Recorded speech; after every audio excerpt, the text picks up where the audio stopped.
estamos comunicadas con María Paula Lozano. Ella es vicepresidenta de la Asociación de Abogados y Abogadas Laboralistas y también es vocal de la Asociación Latinoamericana de Abogados y Abogadas Laboralistas. Bueno, Paula, buenas noches, gracias por la comunicación.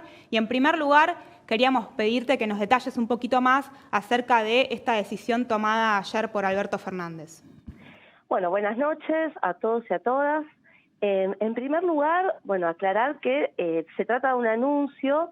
Todavía no pudimos ver la norma que lo establece, si es decreto, si es una resolución de ANSES, pero en principio lo que se anunció es que se va a prorrogar la vigencia de la moratoria que hoy ya estaba, que vencía el 23 de julio, tal cual ustedes lo informaban, que permitía que mujeres de entre 60 y 65 años puedan regularizar aportes, correspondientes a periodos anteriores al año 2003, ¿sí?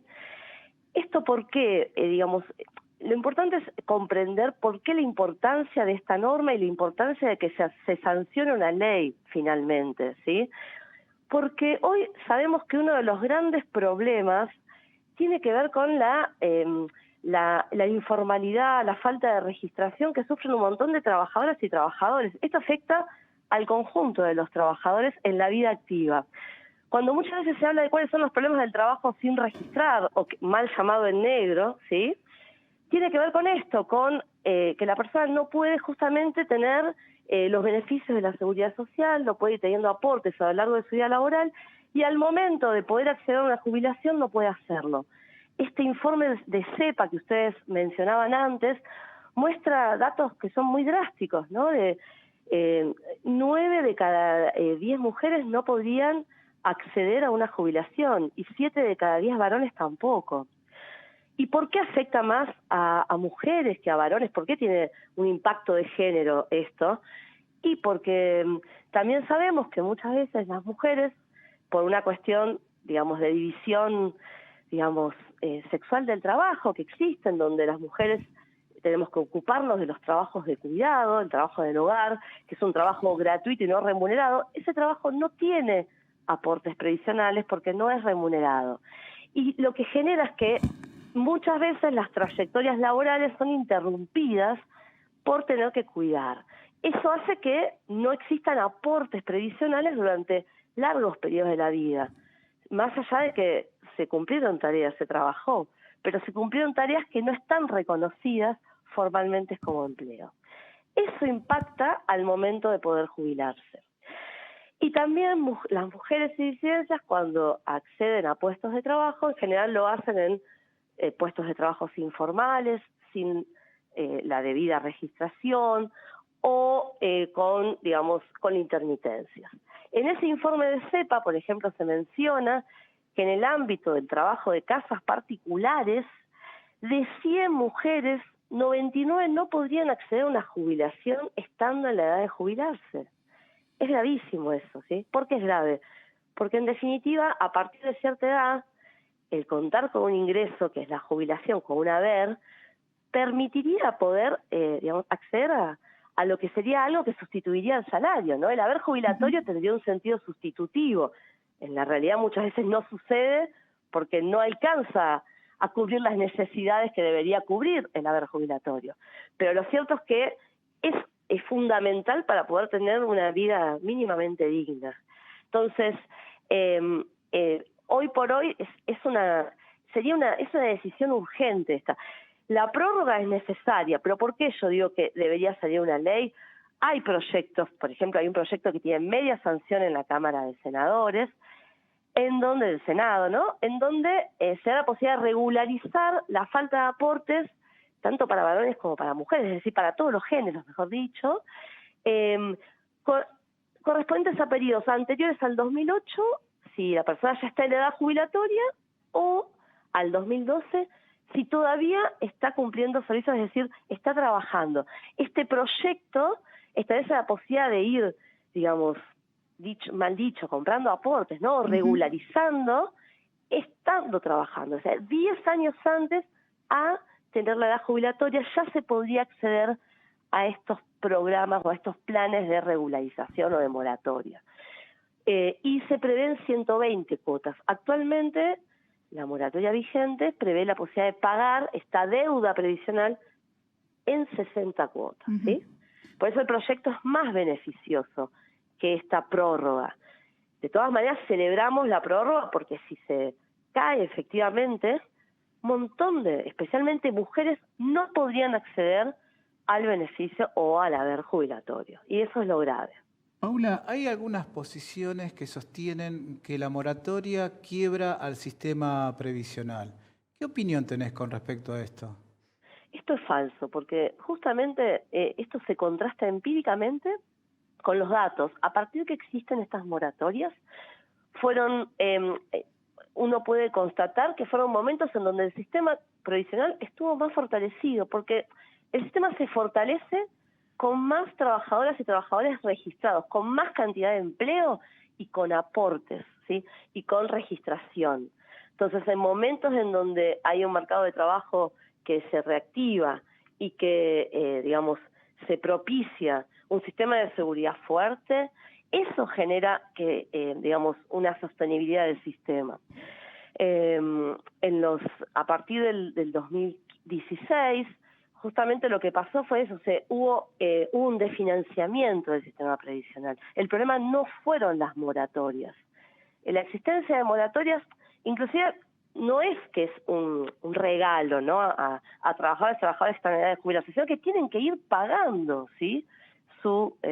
También esta deuda. Es decir, lo que sí se permite es el acceso al beneficio, pero paralelamente se va pagando esta deuda previsional. Entonces, de ninguna manera genera un desfinanciamiento. Esto en ese mismo informe que ustedes mencionaron está muy bien explicado, que no tiene un basamento empírico esto. Por el contrario, como les decía, lo importante es la existencia de inspección laboral, la existencia de control, lo que es el combate efectivamente al trabajo sin registrar y el reconocimiento también de lo que tiene que ver con los trabajos de cuidado, que en definitiva son trabajos. A ver, el año pasado hubo una norma importantísima en ese sentido, en esta línea de avanzar en una mayor igualdad entre los géneros, el decreto 475 del 2021, que reconoció un año de aporte por hijo. ¿Y esto qué significaría? Un reconocimiento implícito de que las mujeres justamente cuando cuidan están trabajando también, y eso muchas veces impide insertarse en el mercado en condiciones de igualdad. Bueno, ese reconocimiento a, aportes por trabajos de cuidado es una medida de las más beneficiosas en ese sentido y más justas, podemos decir, ¿no? Porque efectivamente los trabajos de cuidado son trabajos también. Y también tienen incidencia en el PBI y también en muchísimos casos son trabajos que se hacen en relación de dependencia y que paradójicamente se lo hacen en condiciones de precarización. Cuando hablamos de todo lo que es el sector de trabajo en casas particulares, estamos hablando de tareas vinculadas a los cuidados, al trabajo en el hogar, a limpieza, cuidado de personas, que muchas veces se lo hace sin la debida registración, y eso es por un incumplimiento, no es porque lo diga la normativa. Y esas mujeres, porque el 99% de ese colectivo de trabajadoras y trabajadores son mujeres, cuando tienen que iniciar sus trámites jubilatorios, inclusive, y esto es algo que debería rectificarse en la ANSES, se le exigen mayores recaudos a nivel formal, que muchas veces son muy complicados para cumplir. Por ejemplo, en lo que hace a la certificación de los servicios. Se le exige que cada uno de los empleadores le entregue un certificado en formato papel, y no basta con lo que obra en el sistema web, como pasa con el resto de las trabajadoras y los trabajadores. Entonces, estas asimetrías que existen deben paulatinamente irse, modificando, ¿no? Por eso yo destacaba este decreto del año pasado, que considero que son las medidas de más avance que han existido en este sentido, ¿no? Y bueno, lo que sería una ampliación de las moratorias sería sumamente importante, y como les decía, sería importante que sea por una norma y que no sea, actualmente se anunció una prórroga y bienvenida sea, por supuesto, pero esta prórroga permite regularizar aportes hasta el año 2003, cada vez estamos más lejos de esa fecha, ¿no? Pensemos que estamos en 2022, entonces la persona tiene que tener aportes a partir del 2003 para poder jubilarse, ¿sí? Y en ese sentido, la realidad muestra que muchas no la tienen. ¿Sí? Muy claro. Paula, vos ahí estabas hablando justamente de la desigualdad entre géneros y vos sos coautora y coordinadora del libro Derecho Laboral Feminista, un libro que se presentó este año en el marco del 8M. Y uno de los debates que ustedes plantean allí es que, a pesar de que el movimiento feminista ha ido avanzando y ha ido conquistando un abanico de derechos, este avance no se traduce o no se puede plasmar en las leyes laborales vigentes. En ese sentido, queríamos preguntarte cuáles son los principales desafíos que ves por ahí y qué se puede hacer para ir avanzando en ese campo. Bueno, en primer lugar, yo creo que hay un gran desafío y apuesta para el movimiento sindical.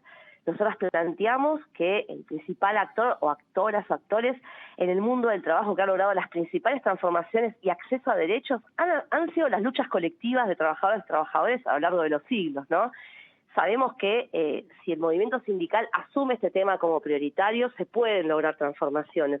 Justamente porque las diferencias de género también han conformado el movimiento sindical, y el movimiento sindical también ha sido, se ha formado a la luz de una división del trabajo en donde en principio se entendía simbólicamente que el varón era quien debía, proveer salario, ¿no? Y ese reconocimiento de derechos al trabajador se le hizo bajo ese paradigma, en donde implícitamente la mujer parecería que tenía un lugar natural de trabajos de cuidado en el hogar. Esa división también, formateó lo que es el movimiento sindical en su momento, y eso es lo que se está transformando en este momento. Entonces, es fundamental transformar lo que tiene que ver la división o el reparto de lo que son los trabajos de cuidado, avanzar hacia un sistema de corresponsabilidad entre todos los géneros, va a dar la posibilidad de que las mujeres puedan acceder a distintos puestos de trabajo, a distintas jornadas, por ejemplo, una jornada completa sin problemas, y sin, esa mochila tan complicada que es cuando parecería que es un tema que solo compete a los hogares y a las mujeres, el tener que conciliar cómo hacemos para cuidar y cómo hacemos para trabajar en relación de dependencia. O sea, si avanzamos hacia una corresponsabilidad en cuidados, eso se puede traducir en mayor, una inserción más igualitaria en el mundo laboral. Ahora, como les decía, también es fundamental ir derribando estereotipos, ¿no? Estereotipos culturales. No hay trabajos de mujeres y trabajos de varones. Esta división sexual del trabajo sigue hoy y, inconscientemente estableciendo sesgos, porque hay actividades, especialmente industriales, que tienen muy buenos salarios, en donde encontramos muy pocas mujeres trabajando, y eso sigue siendo así en la actualidad. Y ahí tiene que haber una pelea muy activa en donde se establezcan cupos de acceso, inclusive hasta alcanzar en su momento la paridad, ¿no? Lo mismo tiene que ver con la posibilidad de que compañeras, mujeres y también disidencias, no digo mujeres solamente en términos biológicos, ¿no? Puedan acceder a puestos, de dirección en las organizaciones sindicales. Hoy realmente los sindicatos también han sido transformados por todo lo que ha sido en los feminismos y los grandes cambios que se han dado en los últimos años. Pero es importante poder también acceder a lugares en donde se toman decisiones para, también poder propiciar políticas con enfoques de género, convenios en la negociación colectiva, que es un espacio tan importante, ¿no? Cuando se discute un convenio colectivo de trabajo, poder avanzar con cláusulas que establezcan, por ejemplo, licencias igualitarias para todos los géneros, obligatorias, y medidas que, que tiendan a generar una mayor igualdad en el mundo laboral. Lo mismo en lo que hace a todo lo que tiene que ver con las violencias, ¿no? Las violencias y acosos en el mundo del trabajo afectan especialmente a mujeres. Eso también es una gran barrera de acceso a puestos de trabajo, a continuidad. Por eso digo, es muy importante el rol de los sindicatos y de lo colectivo en esto, porque sabemos que en el derecho laboral es muy difícil una transformación a nivel individual, porque el trabajador o trabajadora va a trabajar por necesidad, entonces, teniendo la necesidad del salario, es muy difícil dar una pelea estructural, ¿sí? Y también otro gran desafío lo planteamos que es para el movimiento feminista, no es solo para los sindicatos. También el movimiento feminista, con todos los grandes avances que hemos tenido, como ha sido lograr el reconocimiento de lo que es el derecho a la interrupción voluntaria del embarazo, semejante conquista, bueno, también es importante que se visualice el mundo laboral y se propicien transformaciones al interior del mundo del trabajo también, ¿no? Creo que es un campo en donde todavía no se ha explorado demasiado, tal vez por las urgencias, por lo que ha sido otro tipo de violencias de género, ¿no? Pero también yo creo que para los feminismos es importante tomar ese espacio y pensarlo y tener una política hacia ahí, porque si no, realmente es muy difícil, ya que en el mundo laboral se juegan intereses económicos, intereses de clase, y en definitiva hay un aprovechamiento, digamos, de ciertos sectores para que todo siga igual, ¿no? Entonces es muy difícil transformar cuando hay mucho interés creado al respecto.